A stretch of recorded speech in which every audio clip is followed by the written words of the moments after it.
ओम शांति। 2 अगस्त 2023 की साकार मुरली से होमवर्क। आज की मुरली से हम लक्ष्य लेंगे स्मृति स्वरूप बन श्रेष्ठ बनने का पुरुषार्थ करना है। श्रेष्ठ बनना अर्थात देवता पद पाना। इसके लिए आज हम 2 बातों पर अटेंशन देंगे। सारा दिन बाबा की याद में रहेंगे और सर्विसेबल बनेंगे। याद में रहने के लिए आज की मुरली में बाबा ने कहा, अमृत वेले उठ बाप को याद करने का अभ्यास करो। ये समय सतो प्रधान है। ये समय याद के लिए अच्छा है।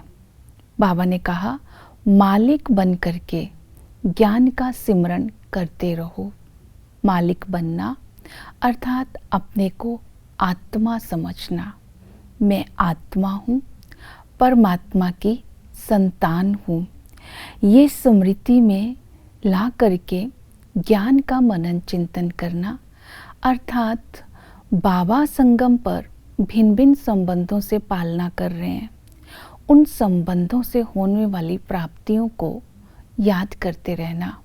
जैसे बाबा संगम पर बागवान है। बाबा आकर के हमें बागवान, हमें दैवी फूल बनाते हैं और हमें बागवान नॉलेज देते हैं कि मैं कैसे बगीचा लगाता हूँ, और हमें नॉलेज देते हैं कांटों का जंगल किसे कहते हैं।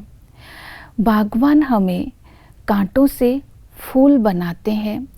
इसी को ही गार्डन ऑफ अल्लाह कहते हैं। दूसरा संबंध है बीज रूप। तो बाबा ने स्मृति दिलाई, मैं बीज रूप हूँ।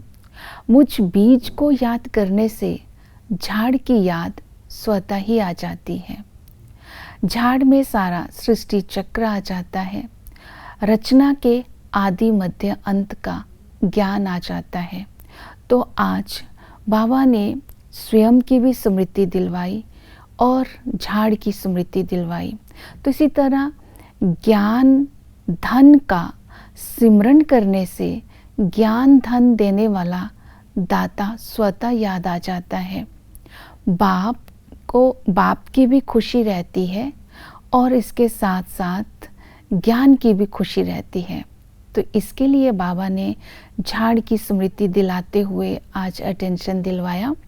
सतयुग त्रेता में ये दुनिया सतो प्रधान थी और द्वापर कलयुग में ये दुनिया जड़ जड़ीभूत हो जाती है। आदि में एक धर्म था और उसके बाद द्वापर कलयुग में अनेक धर्म हो जाते हैं। संगम पर बाप आकर सतो प्रधान संन्यास कराते हैं अर्थात विकारों का संन्यास कराते हैं।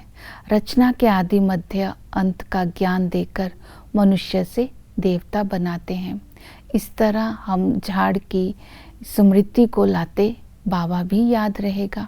फिर तीसरा है, बाबा हमारा खवैया भी है। खवैया जो है केवल एक बाप को ही कह सकते हैं, जो डूबते हुए को पार लगाते हैं। अर्थात जब मनुष्य आत्माएं विषय विकारों में डूबी हुई होती है तो बाबा रहम दिल बनकर हमें सहारा देते हैं और विषय विकारों से हमें पार लगाते हैं।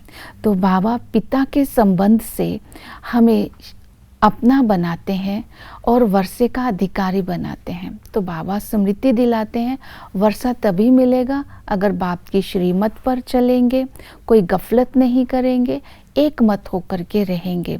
तो सतगुरु बनकर हमें पावन बनाकर साथ ले जाते हैं।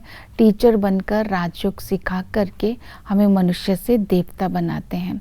तो निरंतर याद रहने के लिए बाबा ने बोला, कर्म योगी बन करके रहो। खेलना कूदना, खाना पीना, धंधा धोरी करना, ये कर्म तो करने ही है। अगर कर्म करते समय बाबा की याद स्थायी रहे तो बहुत अच्छा है। स्थायी याद रहने के लिए बाबा ने कहा, स्वमानु का अभ्यास करो। जैसे ब्रह्मा बाबा खुद इस नशे में रहते थे कि मैं प्रजापिता ब्रह्मा हूँ, मैं मनुष्य सृष्टि का पिता हूँ। लेकिन बाबा कहते आत्मा समझकर परमात्मा को याद करना थोड़ा मुश्किल है। तो इसी तरह जितना हम स्वमान के नशे में रहते हैं तो शांति और शक्ति की अनुभूति हम दूसरों को भी करा सकते हैं। तो सेवा करने के लिए बाबा ने कहा कि रहम दिल बन सब पर रहम करते हुए ज्ञान धन का दान करना है और उनको बताना है कैसे हम मेडिटेशन करते हैं, कैसे मेडिटेशन में बैठते हैं और किसको याद करते हैं। तो बाबा ने कहा सेवा भी श्रीमत परमाण करनी है, तो उनको बताना है जितना हम श्रीमत पर चलेंगे उतना श्रेष्ठ बनेंगे और हम ही भविष्य में मनुष्य से देवता बनेंगे। इसी तरह इन बातों को आज के दिन स्मृति में रखेंगे।